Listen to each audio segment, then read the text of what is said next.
Hi, this is Eli Kranzberg, and welcome to this series on UJAM's Symphonic Elements Strings instrument. Strings with four eyes, and my understanding of the reason that there's four eyes is because it's multiple strings. This is not about solo strings, it's about string section sounds and parts and effects.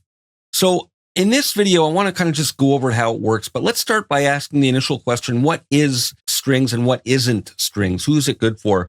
Now, UJAM's kind of central mission statement in all of their instruments is a balance between simplicity and giving you the right set of sound design tools so that you can customize the sound to be unique.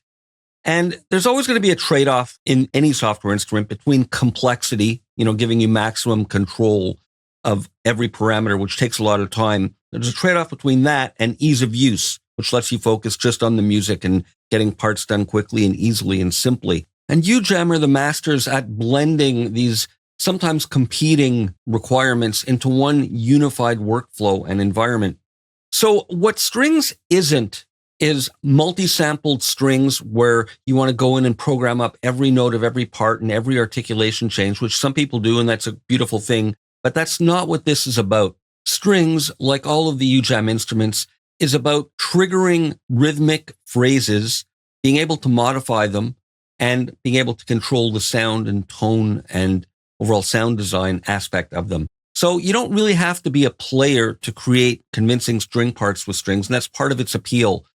It does a lot of the work for you, and you just need to know some of the basics of what you want to trigger. So let's take a look at how this all works. Now, to start with, to take a kind of meta view of the interface, I like breaking it down into two broad sections. This whole upper part here has to do with the sound of what strings is generating, how you want to tweak the effects on it, the motion, the EQ, processing, that kind of thing. The bottom part has to do with triggering the actual parts. So let's break this down. Now, to start with, at the top here, we have a preset menu. And when we call up these presets, this is an important distinction to understand. It's calling up the entire state of the interface. It's calling up settings for the tone of it. And it's also calling up style phrases over here, which are triggered with these notes. We'll get to that in a moment. But you'll notice that this is now set to pizzas and cellos. And if I change this, we can use these stepper buttons. It's changing not only these settings, but also the palette of patterns that are going to be triggered. Change this again. And you'll see again, it changes up here and here. And we can change these styles independently to different genres and different patterns. And that's a nice way of customizing the library. So we've got these presets. We've got stepper buttons, save and save as.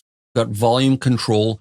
We've got this to resize the interface. This will step between two different sizes, or we can grab at the bottom and simply resize that way. There's a notification bell and updates are available, and an info tab for information on your license.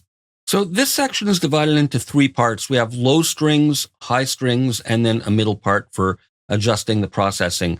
Now, the idea is that the low and high strings are two different layers, and the low layer contains mostly the lower section sounds like cellos, celli, and basses, and the higher ones contain violas and violins, although it's not explicitly split up like that. Now, if you want to hear only one part, the highs or the lows, you can turn their power buttons on or off, or you can use this crossfade slider to blend between them. Now, I'm going to hit a note up here, which is in the play range, and I'm just going to hit one note. I'm hitting a D, and it's triggering a D major chord by default. So that's just the low part. And that's just the high part. And I can fade between them.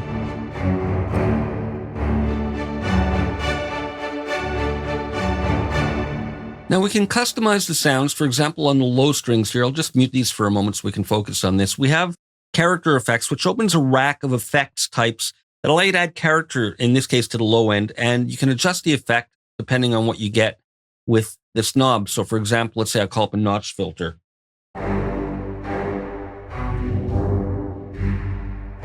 That's just one type of effect, and I'll take something else, go saturate.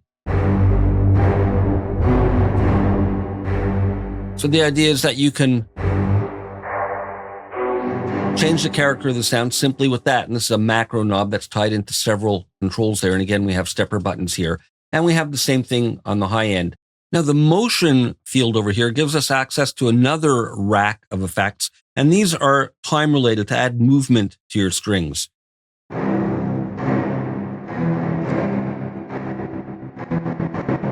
for example, that's slicing it up based on that grid value.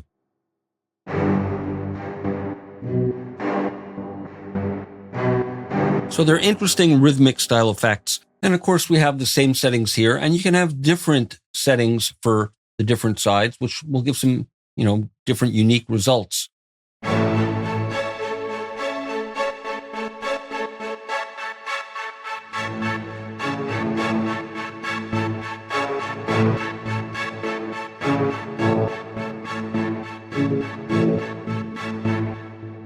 So lots of fun and very interesting possibilities. Now we have Focus EQ here, which gives a morphing EQ that allows us to tweak strings sound character before it arrives at this central processing section.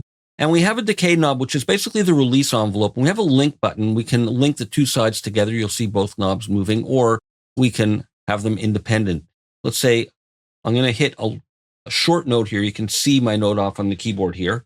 Let me dial the effect down. And if I dial this down now, it's going to be more staccato. The release time is much quicker. So again, those can be linked or unlinked. Now the finisher section dials in a finisher effect depending on what we've got called up here.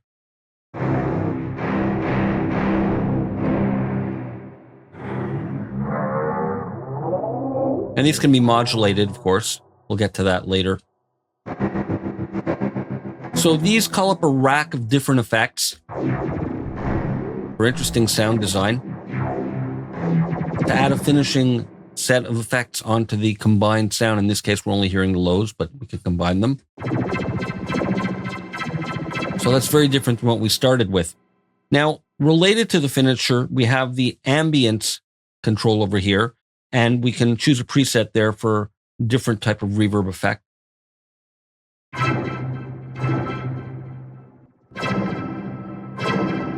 Have a smaller space or a bigger space. And then we have the highlighter, which is basically a filter. We turn left for low pass and right for high pass. And these are all easily automatable. We can right click and there's a simple MIDI learn. I'll move a knob on my controller and you'll see it's controlling that now. And if I right click, we can see the assignment. I can add another one or remove it. So very simple and intuitive. Now here we have a breakdown of the keyboard. The upper octaves are the play range. This is where we play notes or chords to trigger the pitches and strings that we want. We have an octave here for bass notes. So for example, if I hit this and hit another bass note, I can get not only different inversions, but different types of tensions. Let's dial some of this down for now.